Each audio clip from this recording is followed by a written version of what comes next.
کہ کل قیامت میں کس انداز میں پیش ہوں گے، تو اس شعر کو بہت زیادہ وہ پڑھا کرتے تھے. تو غنی از ہر دو عالم من فقیر، روز محشر عذر ہائے من پذیر، گر تمی بینی حسابم ناگزیر، از نگاہ مصطفیٰ پنہا بگیر. کہ اللہ اول تو میرا حساب نہ لینا کہ میں اس قابل نہیں ہوں کہ تجھے حساب دے سکوں. اب یہ صرف اللہ کی قسم اٹھا کے کہتا ہوں کہ اسی شعر کو ہی آج ہم اپنے پلے باندھ لیں اور اپنے بچوں کی اس بنیاد پہ تربیت کرنا شروع کر دیں، تو میں اگر کہوں کہ یہ سمندر کو کوزے میں علامہ صاحب نے بند کر دیا تو یہ غلط نہیں ہوگا. ان کا ہر شعر ہی ماشاءاللہ ایسا تھا. اس شعر میں خاص طور پہ کہتے ہیں کہ اے اللہ تو غنی ہے، میں فقیر ہوں، محتاج ہوں، کل قیامت کے دن میرا تو حساب نہ لینا، اس قابل نہیں ہوں کہ حساب دے سکوں. اور اگر آپ نے حساب ضرور لینا ہوا تو کم از کم حضور اکرم صلی اللہ علیہ وسلم کے سامنے لینا کہ ان کے سامنے میں کیسے پیش ہوں. واہ سبحان اللہ سبحان. تو ان چیزوں کی ہمیں بچوں کی تربیت کرنا کہ ہم نے عنقریب وہاں پیش ہونا ہے. اور علامہ صاحب کی ایک ایک شعر کے اندر کی محمد سے وفات تو نے تو ہم تیرے ہیں، یہ جہاں چیز ہے کیا لوح و قلم تیرے ہیں. تو بچوں کی ان اشعار کے ذریعے کہ بیٹا ڈگری لے کر سب کچھ نہیں ملنا، گاڑی لے کر سب کچھ نہیں ملنا، جب تک آقا کی غلامی میں نہیں آئیں گے. عشق مصطفیٰ کو آپ جو شعر اٹھا کے دیکھیں اس کے اندر آپ کو حضور صلی اللہ علیہ وسلم کی وہ محبت ٹپکتی ہوئی اور قرآن کے ساتھ قرآن کا نچوڑ خلاصہ ٹپکتا ہوا نظر آئے گا. لیکن دکھ کی بات یہ ہے کہ نہ ہمیں قرآن سے وابستگی رہی، نہ اس کے خلاصے کے ساتھ وابستگی رہی. وہ معزز سے زمانے میں مسلمان ہو کر ہم خار ہوئے تارک قرآن ہو کر. بالکل ایسی ہے. ڈاکٹر تیمور سے بھی ایک سوال. ڈاکٹر جس طرح سے ابھی انہوں نے کہا کہ بچوں کو تربیت کی ضرورت ہے، آپ کو لگتا ہے کہ ہم آج کل کی جنریشن میں ہمیں سکھانے والے اس طرح سے، اگر انٹرسٹ لیول جنریشن کا نہیں ہے خود سے، تو سکھانے والے لوگ بھی اس طرح سے اس چیز کو کنوے نہیں کر پا رہے جو لوگوں کی سمجھ میں آئی؟ ہم نیو جنریشن کی بات کریں کہ ان کی سمجھ میں آئے. نہیں آپ ٹھیک کہہ رہی ہیں. کسی کوئی استاد اچھا استاد بن ہی تب سکتا ہے جب اس کو مکمل عبور حاصل ہو اپنے علم پر. بالکل. جب اس کو عبور نہیں ہے وہ انٹرسٹ بھی نہیں پیدا کر سکے گا. اور میں جسٹس ناصرہ کی بات کو بلکہ اس کی تائید کرنا چاہوں گا کہ میڈیا جو ہے نا وہ کمرشل ریٹنگ کو چھوڑتے ہوئے اور ایڈورٹائزنگ کو چھوڑتے ہوئے اگر کچھ گھنٹے دن کے اندر اس مقصد کے لیے مختص کر دے کہ ان کے اندر جو تعلیمی مواد ہے اور سوچ اور فکر، فلسفہ، تاریخ، جدید علوم پریزنٹ کرے، میں گارنٹی کر کے کہہ سکتا ہوں کہ اگر اچھے لوگوں کو، اچھے دانشوروں کو، اچھے استادوں کو، علم والے لوگوں کو اگر آپ بلائیں گے، نہ صرف ریٹنگ بڑھے گی اس قوم کی اور ہماری سماج کی مطلب تربیت میں ایک بہت بڑی تبدیلی آ سکتی ہے. اور یہ کیونکہ ضروری نہیں کہ اب ہمیں 1,00,000 اساتذہ کی ضرورت ہو 1 ملین لوگوں کو پڑھانے کے لیے. 2-3 اچھے استاد پوری قوم کو بذریعہ ٹی وی بھی پڑھا سکتے ہیں. تو اس کا استعمال کیا جائے. ایکسیپٹیبلٹی کا ایلیمنٹ ہے کیونکہ ایک معاشرے کے اندر ایکسیپٹیبلٹی بھی ہوتی ہے نا. اور وہ جو ریلیونسی کا ایک پوائنٹ شروع میں وقار بھائی نے بتایا تھا کہ کیا اقبال ریلیونٹ ہیں آج کے یوتھ کے لیے. تو اگر ریلیونٹ تو وہ ہیں لیکن وہ ریلیونسی لانے کے لیے بھی تو ایک ایٹماسفیئر کریٹ کرنا پڑے گا. بالکل. اور لوگوں میں بہت پیاس ہے علم کی. یہ ایسا نہیں ہے کہ لوگ انٹرسٹڈ نہیں ہیں. ہم اچھی چیزیں اگر ان کو دیں گے، ان کے سامنے رکھیں گے، تو پھر ہی ان کا دلچسپی ان چیزوں میں بڑھے گی. اگر روز ہم یہی خبر لگائیں گے کہ آج 10 رن یا 11 رن سے جیتا ہے پاکستان یا ہارا ہے، تو پھر لوگوں کی توجہ بھی وہیں رہے. سو میڈیا صرف جو ہے وہ رسپونڈ نہ کرے کہ لوگ کیا کہہ رہے ہیں، گائیڈ بھی کرے. چلیں ہماری یہ نشست میرے خیال میں اسی کوشش کا ایک حصہ ہے آپ جیسی شخصیات کے ساتھ اور جسٹس صاحبہ کے ساتھ. سو آگے اپنے بڑھنا. بالکل. ہماری ٹرانسمیشن میں ہم چونکہ بہت سارے فلیورز ایڈ رکھتے ہیں، آج اقبال کے حوالے سے تو بات کریں لیکن ہمارا ایک سیگمنٹ ہوتا ہے حدیث کے حوالے سے بھی، تو ہے نا. Over you. Thank you Armalan Imran. رسول اللہ صلی اللہ علیہ وآلہ وسلم نے ارشاد فرمایا، جو اللہ تعالیٰ پر اور آخرت کے دن پر ایمان رکھتا ہو اس کو چاہیے کہ خیر کی بات کہے یا خاموش رہے. وقار صاحب، کہا یہ جاتا ہے کہ اگر آپ کچھ اچھا نہیں کہہ سکتے تو اس سے بہتر ہے کہ آپ خاموش رہیں. سائیکالوجی اس حوالے سے کیا کہتی ہے؟ آپ اس کو سائیکالوجی کہہ لیں یا آپ اس کو فزکس کہہ لیں، لیکن بات یہ ہے کہ بگ بینگ کے بعد ایک آپ اپنے ذہن میں رکھیں کہ کاز اینڈ افیکٹ کی چین چلی ہوئی ہے. قلت و معلول کی ایک چین چلی ہوئی ہے، ایک زنجیر ہے. اس میں آپ کی کنٹریبیوشن بری بھی ہو سکتی ہے اور اچھی بھی ہو سکتی ہے. اور جو بھی کنٹریبیوشن ہوگی وہ انفینٹی کا درجہ یعنی انفینٹ ہو جائے گی. آپ اس کو سم ٹائم کنٹرول نہیں کر پاتے. بلکہ مجھے تو ایسے لگتا ہے جیسے توبہ کا کنسیپٹ جس طرح اس کا مطلب ہے کہ پلٹ آنا، تو مجھے تو ایسا لگتا ہے کہ یہ بیسیکلی ایگزیکٹلی اسی وجہ سے ہے کہ جس جگہ پہ آپ نے ڈسرپشن آپ نے کی، یعنی کسی یتیم کا مال کھایا یا جھوٹ بولا یا جو بھی ہو، اس کے بعد اس کی کاز اینڈ افیکٹ کی جو ایک چین چلی اور اس نے ایک تباہی کی, تو آپ نے پلٹ آنے سے مراد یہ کہ آپ نے یہاں پہ جا کے اس کو میکسیمم ڈیمیج کنٹرول کرنا ہے جتنا آپ نے کیا ہے. اب سارا تو نہیں ہو سکتا لیکن جتنا ڈیمیج آپ نے کنٹرول کرنا ہے وہ کریں.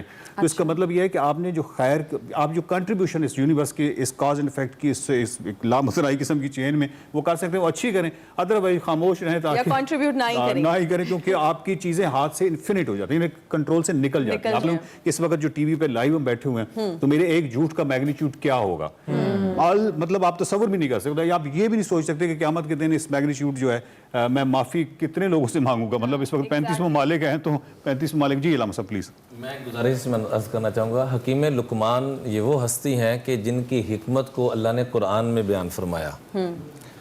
وہ فرماتے ہیں, اور بلکہ میں عرض کروں گا کہ اپنی اولاد کی تربیت کے لیے, جیسے بچوں کی بات ہو رہی جو نشر کے لیے, تو انہوں نے جو 21ویں پارے میں سورہ لقمان میں جو دوسرا رکوع ہے تقریباً 10 کے قریب نصیحت اپنے بیٹے کو کی, وہ ضرور پڑھنی چاہیے ہر استاد کو, ہر والدین کو. وہ فرماتے ہیں یعنی جن کا قول, جن کا فرمان رب نے, جن کا بول قرآن کا قول بنا دیا, وہ فرمایا کرتے تھے کہ میں جب بھی پچھتایا ہوں بولنے پہ پچھتایا ہوں, خاموش رہنے پہ کبھی نہیں پچھتایا. اس لیے آقا کریم صلی اللہ علیہ وسلم معاذ بن جبل جیسی ہستی کو یمن کا گورنر بنا کے بھیج رہے ہیں, اور فرما رہے ہیں میری امت کا سب سے بڑے عالم معاذ بن جبل ہیں, اعلم بالحلال والحرام. تو ان کو جب خاموش رہنے کی بات آئی, زبان کو سنبھالنے کی بات آئی, تو فرمایا یا معاذ الا ادلک بملاک ھذا کلی, کیا میں تمہیں پورے دین کا خلاصہ نہ پیش کروں؟ کہ یا رسول اللہ وہ کیا ہے؟ تو آپ نے زبان کو, جیسے چھوٹے بچے کو سمجھایا جاتا ہے, اتنے بڑی شخصیت کو زبان باہر نکال کے اور یوں پکڑ کے اللہ کے محبوب نے فرمایا کف ھذا, اس کو روک لینا, تم نے پورے دین پہ عمل کر لیا. اس لیے حدیث پاک میں آتا ہے من کان یؤمن. بڑی اہم بات وقار بھائی جو آپ نے کی کہ اس کا جو میگنیٹیوڈ ہے اس کو ہم نے دیکھنا ہے, اور خاص طور پہ اگر آپ سربراہ ریاست ہیں یا کسی ادارے کے سربراہ ہیں تو پھر تو آپ کے اوپر ذمہ داری بہت زیادہ ہو جاتی ہے, اور آج کل اس بات کا دھیان بہت زیادہ رکھنا بلکہ علامہ صاحب اس کی دو چیزیں ایسی ہیں جس میں کہا گیا کہ شکر کرو کہ تمہیں وہ رسپانسبلٹی کے اس لیول پہ نہیں لیا گیا. شکر کرو کہ آپ بس ایک کیا کہتے ہیں نو مین ہے یا نو بڈی ہے, تو جتنے آپ اوپر چلے جائیں گے آپ کا دائرہ اختیار جتنا بڑھتا جائے گا اتنا دائرہ احتساب بڑھتا جائے گا, اور کم از کم تحقیق ضرور کر لی جائے کوئی بھی فیکٹ کہیں پہ بھی شیئر کرتے ہوئے, یہ بھی بڑا لازمی ہے اس حدیث کا متن. بہت شکریہ ہے نا وقار صاحب, آپ نے اس حوالے سے ہمیں بتایا. بریک کا وقت ہے جی, بالکل بریک لیں گے, بریک کے بعد حاضر ہوں گے. آپ دیکھتے رہیے خیر رمضان.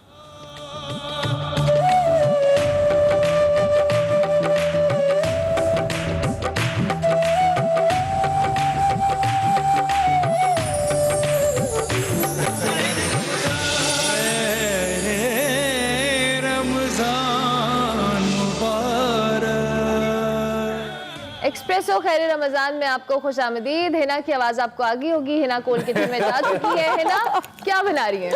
آج میں دودھ ڈیلائٹ بنا رہی ہوں, اور اس کے انگریڈینٹس جو ہے وہ بہت سمپل ہے میرے پاس ہے, اور آپ اس کو ایڈ بھی اس میں کچھ چیزیں کر سکتے ہیں, سبٹریکٹ بھی کر سکتے ہیں according to your budget. Again ہمارے پاس یہاں پر دودھ ہے 1 لیٹر, سابو دانہ ہے جو میں گھر سے ہی بوائل کر کے لے کر آئی تھی, جیلیز ہیں کیونکہ ٹائم کی یہاں پہ کمی ہوتی ہے وہ بھی میں گھر سے ہی بنا کے لائی تھی, 2 ڈفرینٹ جیلیز ہیں ہمارے پاس, کنڈینس ملک ہے یہاں پہ, لال شربت ہے, ڈرائی فروٹس ہیں, اور یہ ہے ہمارے پاس تخم ملنگا. یہ تخم ملنگا از ریئلی گڈ, باڈی کی جو ہیٹ ہے اس کو مینٹین کرتا ہے, آج کل بہت اچھا ہے, گرمی میں آپ اس کو اپنے مشروبات میں استعمال کر سکتے ہیں. دودھ میں ہم یہ کریں گے, سب سے پہلے ہم ایڈ کریں گے لال شربت. میں نے میجر کر کے آلریڈی رکھا ہوا ہے اس کو. اچھا ہے نا, یہ کتنی سرونگ ہے for like 3 glasses? This is for 4 to 5. Yes, آرام سے آپ بنا سکتے ہیں اور پی سکتے ہیں. اس کو ہم مکس کریں گے, اس کے ساتھ ہم اس میں ایڈ کریں گے کنڈینس ملک. آپ اس کو اوائڈ بھی کر سکتے ہیں اگر آپ بہت زیادہ میٹھا نہیں کرنا چاہ رہے, لیکن یہ نیوٹریشیس ہوگا, میٹھا تھوڑا اچھا لگتا ہے اور بچے بہت شوق سے پئیں گے. اس میں آپ لوگ فریش فروٹس بھی ایڈ کر سکتے ہیں, پائن ایپل بھی ایڈ کر سکتے ہیں, اس میں آپ ایپل بھی ایڈ کر سکتے ہیں, بنانا بھی کر سکتے ہیں, ڈفرینٹ آپ اس میں ایڈ کر سکتے ہیں فروٹس, فریش فروٹس. اس کو اچھے سے مکس کریں گے. مجھے لگ رہا ہے اس میں تھوڑا لال شربت کم ہے تو میں تھوڑا سا اور ایڈ کروں گی. ٹھیک ہو گیا. دودھ ڈیلائٹ اور ڈیلائٹ فل لگنا بھی چاہیے, اور بہت فلیور سم ہے. اس میں آپ چاکلیٹ بھی ایڈ کر سکتے ہیں. بعض بچے جو ہوتے ہیں وہ دودھ میں چاکلیٹ ان کو بہت پسند ہوتا ہے, تو آپ اس میں وہ بھی ایڈ کر سکتے ہیں. بچوں کو ڈفرینٹ فلیورز چاہیے ہوتے ہیں. بالکل بالکل بالکل. اس کے بعد اب ہم نے کیا کرنا ہے, بہت سمپل ہے. اس کو ہم یہ گلاس لیں گے, اور گلاس میں ہم سب سے پہلے ایڈ کریں گے, ہمارے پاس یہاں پر کشمش ہے اور ڈرائی فروٹس ہیں. ایڈ کر دیں گے ہم اس میں. اس کے بعد آپ اس میں ایڈ کریں گے جیلیز. جیلیز بھی اس میں چلی گئیں. تھوڑا سا آپ اس میں ایڈ کریں گے ابھی سے بہت اچھا لگ رہا ہے سابودانہ. سابودانہ is really good for digestion. Bone health کے لیے بہت اچھا ہے, ہارٹ کے لیے بہت اچھا ہے. اس کے علاوہ تخم مرنگا کے تو بہت بے تحاشا فائدے ہیں. بیزل سیڈز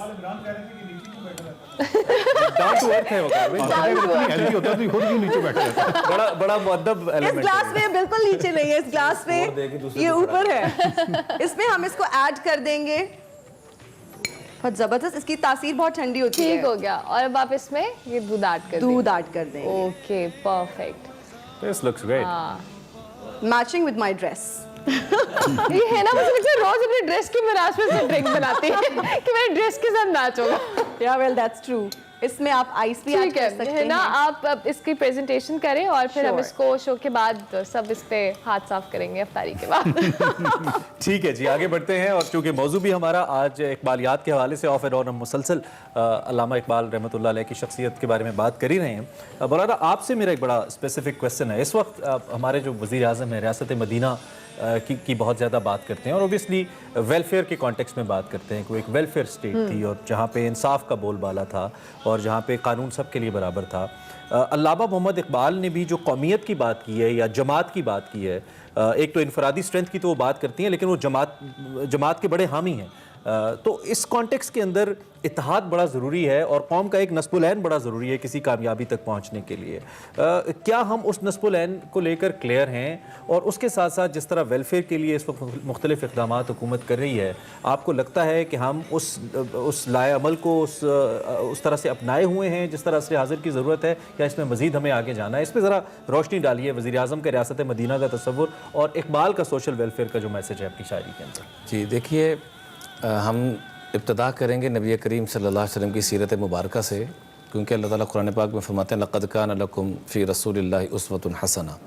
تو اللہ کے محبوب صلی اللہ علیہ وآلہ وسلم نے آ کر وہ قبائل کے جو آپس میں کئی سالوں سے لڑ رہے تھے ان کو شیر و شکر کر دیا, ان کو آپس میں ایک جان کر دیا. اور حضرت علی المرتضیٰ ایک خطبہ دیا کرتے تھے جو ان کی ساری آل اولاد بھی اس خطبے کو رپیٹ کیا کرتی تھی. اگر ہم اس کو لے لیں تو علامہ اقبال صاحب کی بھی فکر اس میں آ جائے گی اور ہمارے عمران خان صاحب اللہ پاک ان کو مزید ہمت دے اور جو کام کہہ رہے ہیں اللہ اس کے عمل پہ آنے کی اور لانے کی اللہ پاک ان کو توفیق عطا فرمائے. اور خلفائے راشدین نیا ہاؤسنگ اسکیم, نیا پاکستان جی مختلف چیزیں ہیں. جی تو اس میں آج میری تھوڑی دیر پہلے ان کے جو پرسنل سیکٹری ہیں عثمان صاحب, ان سے بھی میٹنگ ہوئی یہاں آنے سے پہلے. تو اسی بارے میں تبادلہ خیال ہوتا ہے کہ یہ فکر چارے میں کہ جی اللہ کا نظام ہے کہ جس چیز کی فکر چلتی ہے اللہ اس کو وجود بھی عطا فرماتے ہیں. شرط یہ ہے کہ فکر اخلاص کے ساتھ ہو. تو حضرت علی المرتضیٰ رضی اللہ تعالیٰ عنہ ایک خطبہ دیا کرتے تھے اور آگے ان کی آل اولاد بھی وہ خطبہ دیا کرتی تھی, انہی سے نقل کرتے ہو یا حسن و جمیع ولدی ومن بلغہ بکتابی. اے میرے بیٹے حسن اور قیامت تک آنے والی میری نسلوں اور قیامت تک مجھے چاہنے والوں, اہل بیت کے چاہنے والوں, ومن بلغہ بکتابی, جس تک بھی میرا یہ میسج پہنچ رہا ہے, دو چیزوں کی میں وصیت کرتا ہوں. اوصیکم بتقوی اللہ, اللہ کے تقوی کی وصیت. اور تقوی حضرت امام حسن سے پوچھا گیا کسے کہتے ہیں؟ ساری کائنات نے آقا کے قدموں میں بیٹھ کر قرآن اور تقوی کو سیکھا. یہ وہ ہستی ہیں جنہوں نے آقا کے کندھوں پہ بیٹھ کر سیکھا. تو ان سے پوچھا گیا تقوی کسے کہتے ہیں؟ تو فرمایا جس کو اپنی خوبی نظر نہ آئے اور دوسرے کی خامی نظر نہ آئے. دوسری بات جو آپ آپس میں جوڑ کی بات فرما رہے ہیں, تو حضرت علی نے فرمایا ان صلاح ذات البین افضل من عامت الصلاۃ والصیام والحج, کہ جتنی بھی عبادات ہیں ان سب سے بڑھ کر اللہ کے قریب اگر کوئی ہونا چاہتا ہے تو وہ سوائے ایک چیز کے انسان نہیں قریب ہو سکتا, اور آپس کا جوڑ ہے. جس کو علامہ اقبال صاحب نے بھی ہندو مسلم کو بھی جوڑنے کی کوشش کی اور مختلف قوتوں کو جوڑنے کی کوشش کی اور اس میں کامیاب بھی ہوئے. کاش کہ ہم بھی اسی نقش قدم پہ چلتے ہوئے جس پہ ہمارے خان صاحب بھی کوشش فکر کر رہے ہیں, اللہ تعالیٰ ان کو کامیاب کرے. مولانا صاحب چونکہ ہماری ٹرانسمیشن کا وقت ختم ہو رہا ہے اور ہمیں افطاری کی طرف بھی جانا ہے, ہم چاہیں گے وظیفہ اور دعا.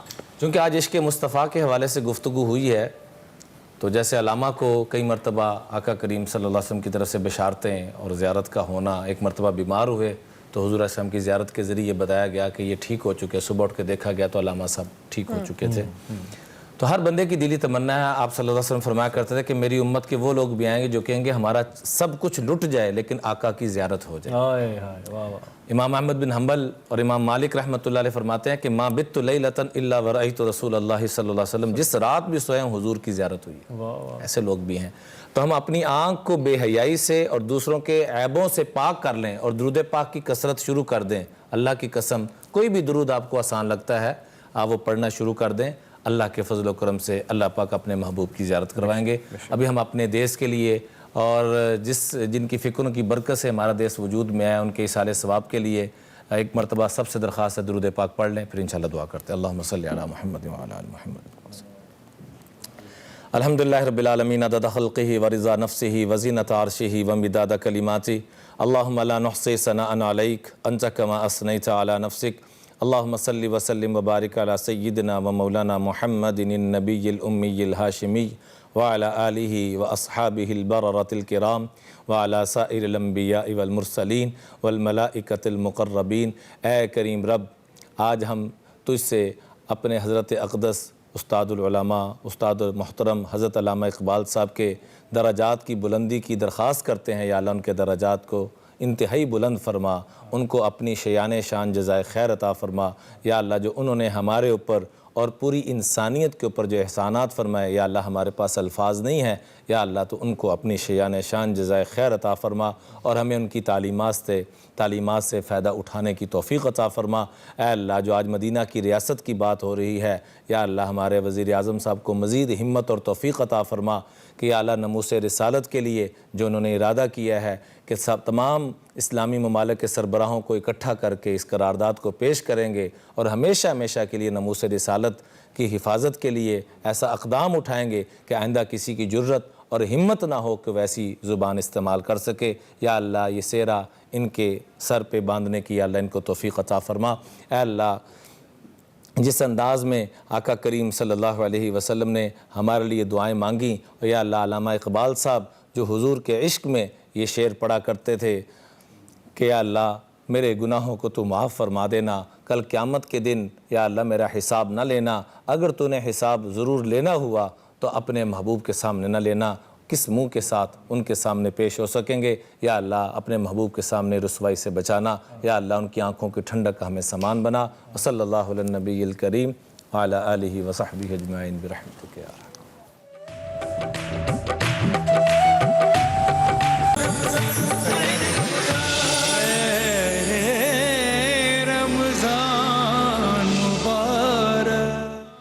ایکسپریسو خیر رمضان میں آپ کو خوش آمدید۔ ہماری ٹرانسمیشن جاری ہے اور ہماری ٹرانسمیشن میں روزانہ حافظ طاہر محمود اشرفی صاحب کسی امپورٹنٹ ایشو پہ بات کرتے ہیں، اسلام کے حوالے سے ہمیں بتاتے ہیں۔ تو آج کی نشست میں ہمیں کیا بتانے والے ہیں ان سے سنتے ہیں۔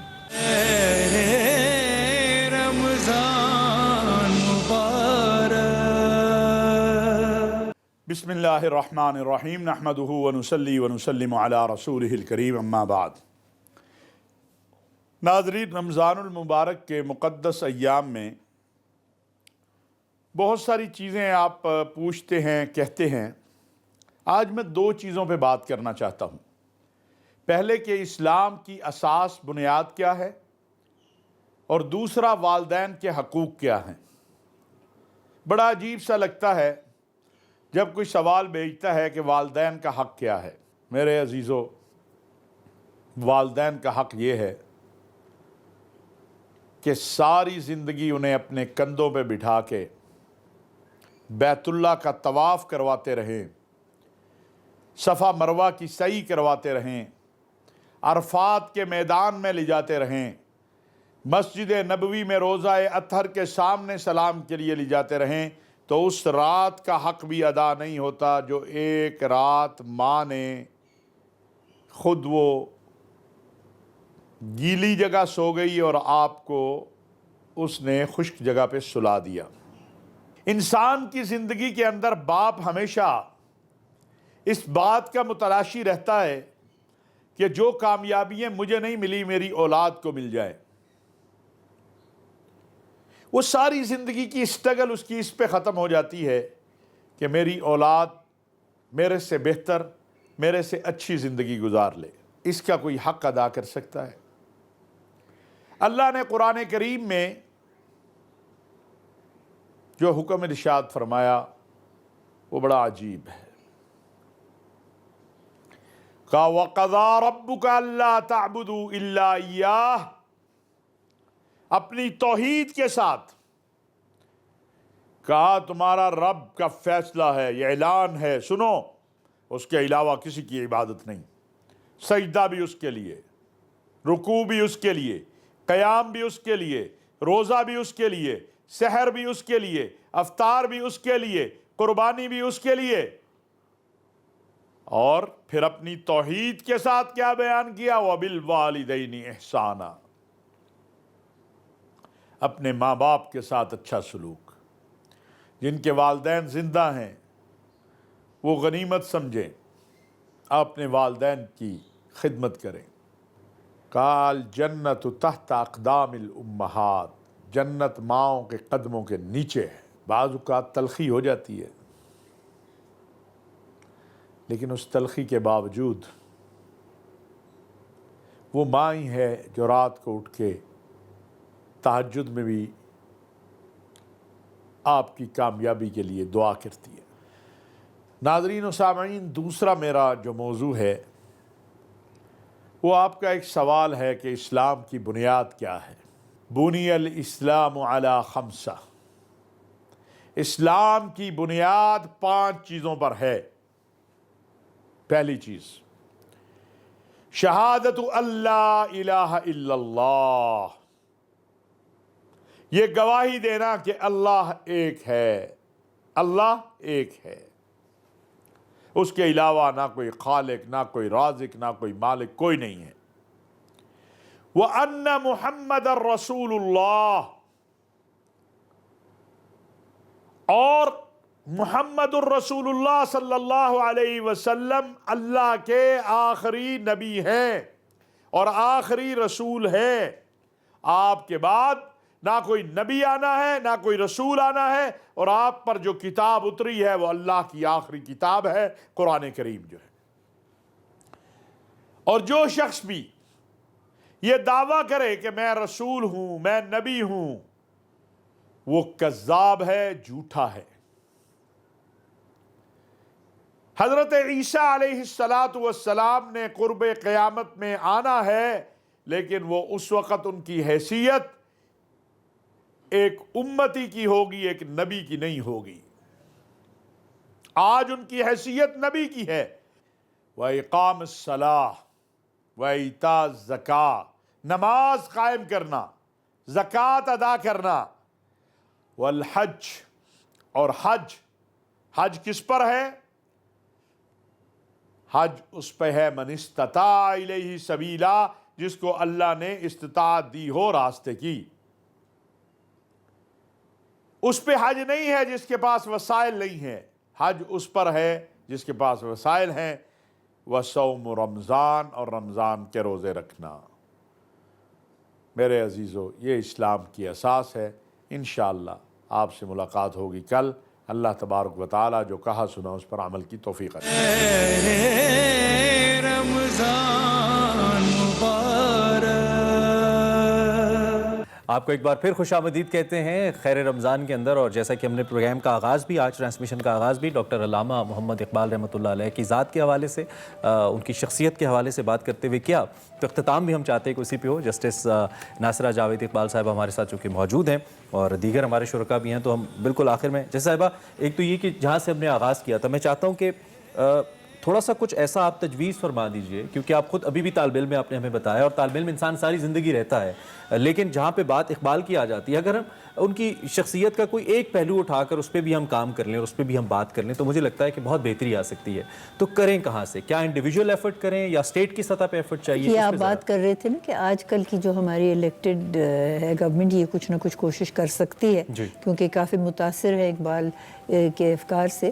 تو آج کل تو یونیفائڈ نیشنل کریکولم جو ہے وہ بن رہا ہے، تو وہ زیادہ بتا سکتے ہیں تیمور رحمان صاحب کہ اس میں کون سی وہ علامتیں ہیں جو شامل ہونی چاہیے، تاکہ سارے پاکستان میں ایک قسم کا اتحاد پروموٹ کرنے کا جو ہے وہ سوچ اس پہ consensus ہو جائے اور پھر اس کو لے اور کے یہ جو چھوٹے بچے ہیں نا جی ان کو تو یہ جب بات ہوتی ہے تو میری تو سمجھ میں آتی نہیں ہے کہ اتنی زبانیں تو سیکھ نہیں سکتے.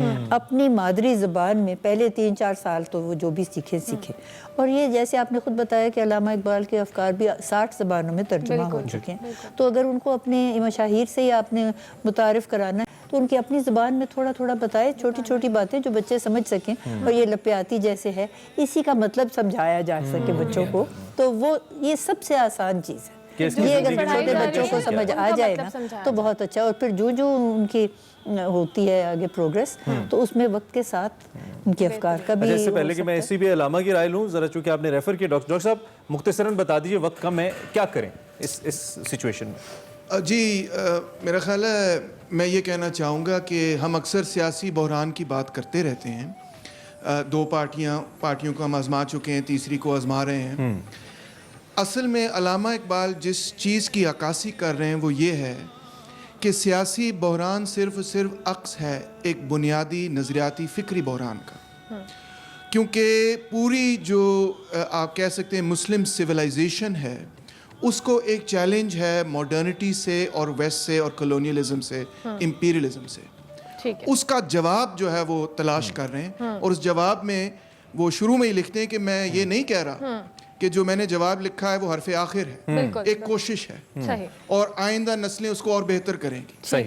تو اسی بات سے نتیجہ اخذ کرنا چاہیے کہ ان کی کوشش کو مزید آگے بڑھایا جائے, بہتر کیا جائے. ایک کلیکٹیو ایفرٹ. آپ کیا یہ سمجھتا ہوں کہ علامہ صاحب کے حوالے سے 2 چیزیں اگر ہم, ایک تو وہ بت بنانے والا کام ختم کر دیں.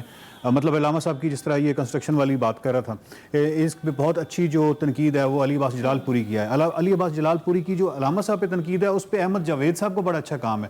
ہمارا کام ایک طالب علمانہ ہونا چاہیے, اور بجائے اس کے کہ ہم مطلب پہلی سطح ہے علامہ صاحب کو پڑھنا, اور دوسری سطح پہ رہنمائی ضروری ہے یا صرف انفرادی سطح پہ ہی کرنا چاہیے؟ نہیں, قومی سطح پہ تو اس کے علاوہ مطلب آپ کریں نا, اقبال کو اگر آپ نے پڑھانا ہے تو میرا خیال ہے کہ آپ کو جو باقی علوم ہے, جتنی بھی عصری علوم ہے, ان پہ فوکس کرنا پڑے گا. تو باقی علامہ صاحب کی شرح آپ چھوڑ دیں, وہ جو باقی وہ علوم حاصل کریں گے وہ خود کر لیں گے. علامہ صاحب کی شرح وہ زیادہ بہتر ہے. آپ بھی جلدی سے ایک کامنٹ کر دیجیے. میں یہ عرض کروں گا کہ اس کو باقاعدہ نصاب میں حصہ بنانا چاہیے, اور جو بھی باقی پڑھ رہے ہیں اس کو پورا توجہ کے ساتھ, دھیان کے ساتھ پڑھیں. بالکل اللہ تعالیٰ کا مطلب سمجھا جائے. بہت شکریہ آپ سب کا کہ آپ ہماری ٹرانسمیشن کا حصہ بنے.